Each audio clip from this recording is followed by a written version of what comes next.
Good morning, everybody. Thank you for joining in the prayer circle yesterday. We had almost 10,000 people. I should be teaching today. I should be teaching from Kripalu, which a place I love. But I'm here, and many of you, maybe you've heard, I'm sure you've heard, Illinois is on lockdown, and what a surreal experience. There's nobody on the street, and California's on lockdown. New York, bless its soul, is in crisis and in lockdown, and who knows what other states are going to experience this. It is surreal. But then again, so are miracles. Miracles are surreal. And, I wish I could figure out where to look. This drives me crazy. I don't know if you're up there, if you're here, and it must drive you crazy because I don't know. But anyway, there it is. So I'll get used to this, but it drives me nuts, and I wish you were in my room. But, I should be teaching today, and I am a teacher.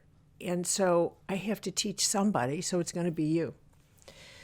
But I've been thinking, and I've decided that I'm just going to pray every day at 3 o'clock because this is this is it. This is the turning point for us. Now, that said, I've been giving this some very deep thought. And I thought, what do I have to give and to share that could possibly be of value to all of you, other than a rosary circle? Not that prayer is of deepest value, and in addition to that, what else? I mean, many of us are homebound now, and our lives, all of our lives, are going to change and are changing forever. Forever. And this transition is going to be frightening, is going to be, for many, catastrophic. But it wasn't unexpected. It wasn't exactly unexpected. And I thought, how would I want to be spoken to? And how have people gone through this before? Because they have. Maybe not, certainly not in a global way. That's what makes this so phenomenal. We're all in this together. You remember, Buddha always taught things changed in the blink of an eye. And now they are changing in the blink of an eye. We're on Buddha speed. We're on Buddha speed. But Buddha said that life is an illusion. What's happening is that the teachings of the great spiritual masters are incarnating in front of our eyes. Buddha always said, things change in the blink of an eye. But, and maybe that's what is going to make this time so incredible for us, that it's time for us to take those spiritual teachings that we have learned and animate them, actually use them, actually awaken that power. My observation as a teacher for many, many years now has been that we've learned them, but we haven't used them, not to the capacity that we can.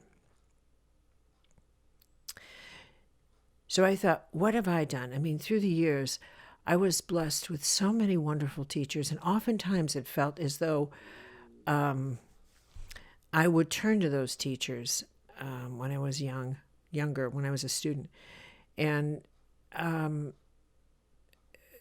they filled my soul. They filled my mind. They filled my soul. And I always drew such strength from the inspiration of learning spiritual truths. I mean, for me, it was electrifying. So I thought that perhaps I would do a reflections class, and who knows how long this one will be. I'll start with 6 sessions, and who knows. I'm going to call this Riding the Sacred Phoenix, because we are all tumbling into the ashes, and we will rise. together. We will. And the promise of the Phoenix is that we will all lose something, but we will all come out of this. Like my beloved Teresa, we are caterpillars going into cocoons, and we will become butterflies. And those are the metaphors we're going to use. But I want to begin by taking us back into remembering all that we have learned and why we had to learn that. What our preparation has been about. What our preparation has been about. And what we were learning all this time that we now have to awaken and truly use. The journey of becoming congruent, of learning why we had to learn that we co-create reality, why we had to learn about inner empowerment, why we had to learn that, and how to use that. We've learned we co-create our own reality. We haven't actually really jumped in with all of our soul. We've jumped in with our mind, but not the soul, not not the real battery. We haven't jumped in as mystics out of monasteries. And now we have to. We haven't linked that power to each other, and that's done through prayer. We haven't become a conscious network of grace and co-created our reality together. We haven't utilized that power as a holy community and decided we could rise from the ashes together. We haven't done that. But what if we did? That's the journey I want to take us on. And I'll put together the curriculum, and it believe me, you'll be able to, don't even worry about price. This is something we need to do. And I hope all of you will join this journey, because we need to make this together. We need to join and link our souls together. We need to pray together, understand the power within ourselves, understand that the journey of learning about empowerment hasn't just been for ourselves at all. It's been for each other. That learning these spiritual truths has really been for each other. All life breathes together, and healing ourselves will heal the planet. That really has been the missing link. We haven't taken all of these spiritual truths. We haven't gone about healing ourselves and realizing the mystical truth that what is in one is truly in the whole. I think this is the new spirituality. It is a BioSpiritual Ecology that we need to now apply and live with and for each other. So that's what I intend to do. And I'll get the curriculum together and I'll send it out to you. And I hope that together, at least that will be part of our own contribution. And that through that, each of us in our own way will feel more empowered in our own lives to be able to cope with whatever comes our way. And that we maintain I am going to pray daily at 3:00, because it's not enough for me to just think once a week. No, this is an everyday prayer practice. So in your own way, I'm going to invite you to just pray in your own way every day at 3:00, and to participate in sharing what it is that you need prayers for.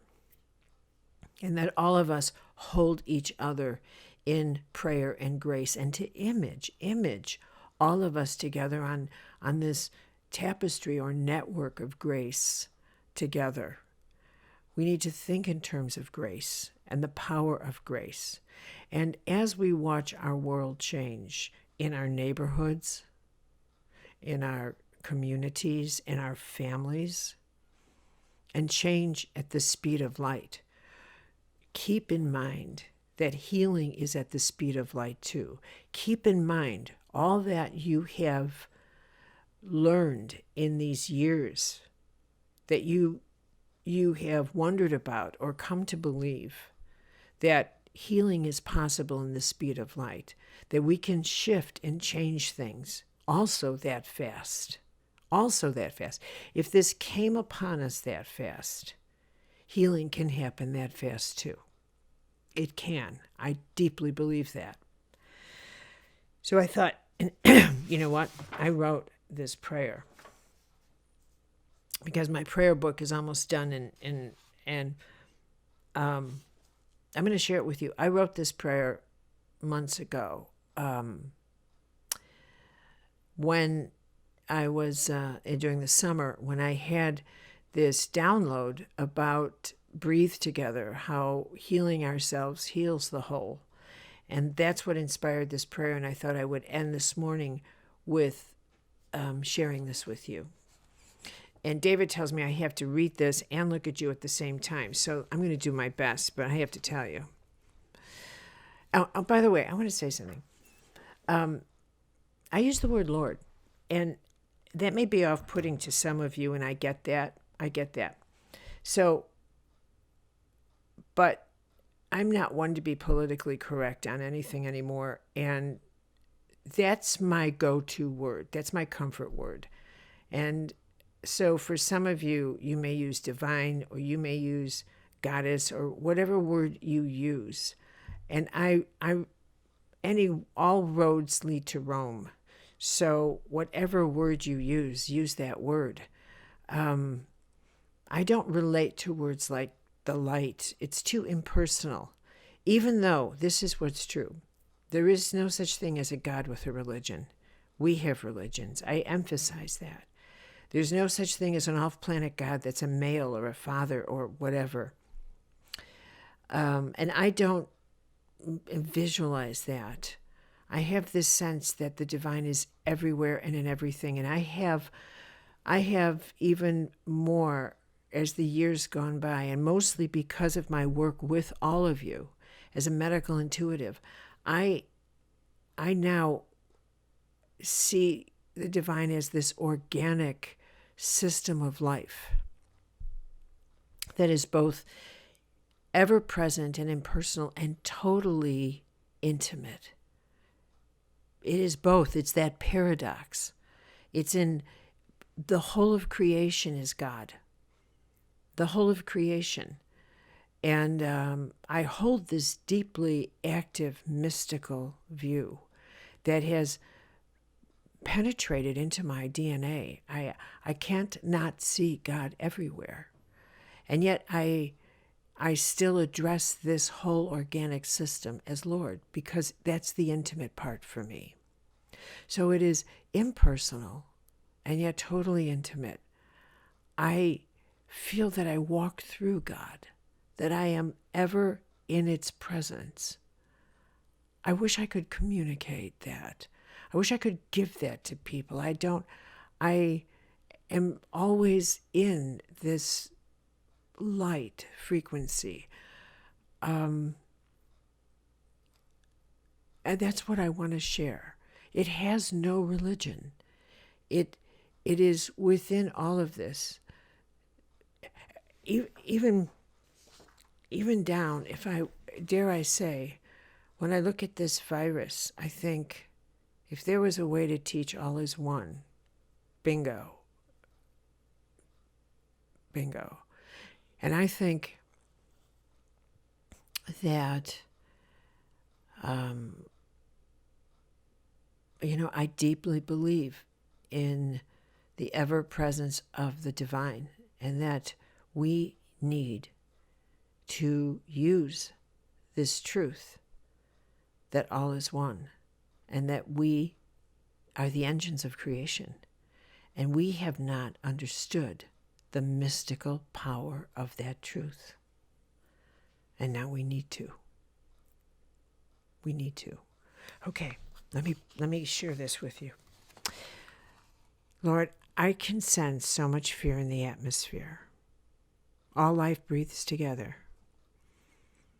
How can we not sense each other if we still sit so long and listen?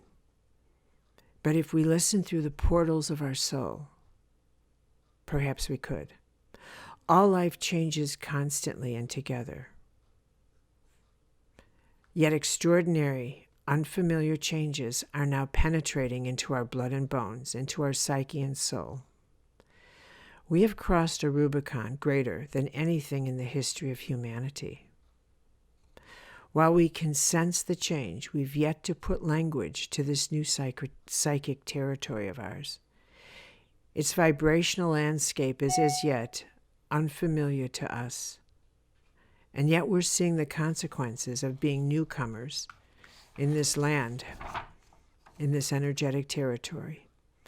We are now energetic beings, growing increasingly intuitive by the day.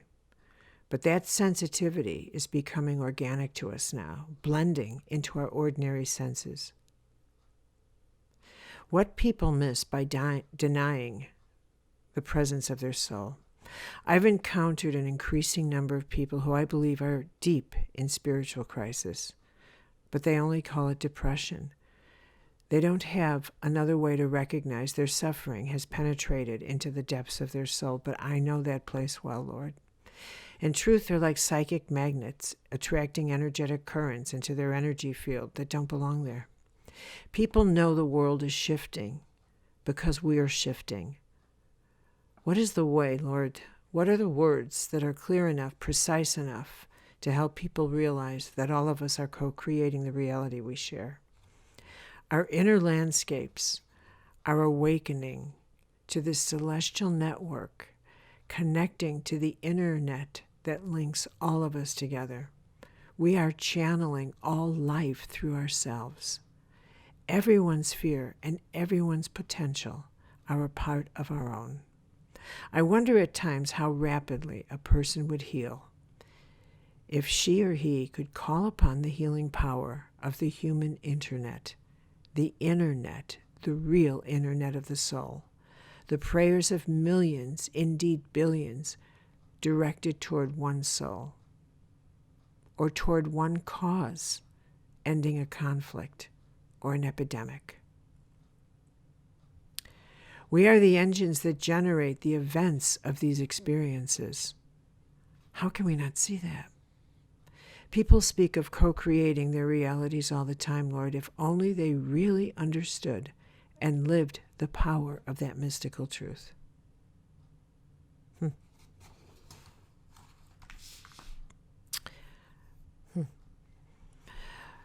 Okay, everybody. That's it for Saturday morning. Perhaps I'll sense your wonderful energy at 3 o'clock this afternoon. I hold you in my heart. I love you all. Bless you.